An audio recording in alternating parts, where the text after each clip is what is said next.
To get rid of roaches, keep your kitchen as clean as possible to cut off their food source. Wash dirty dishes right after using them. Wipe the floors and countertops regularly to get rid of crumbs, and clean up spilled food in your kitchen cabinets. Keep your trash in a sealed bin so roaches can't get into it.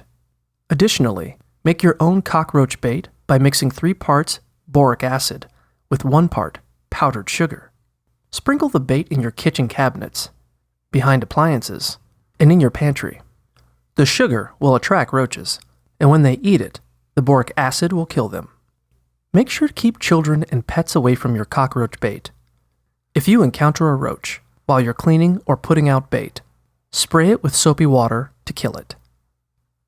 Keep in mind that it can take weeks or months to get rid of all the roaches in your home, so you may want to hire an exterminator if you can't wait that long.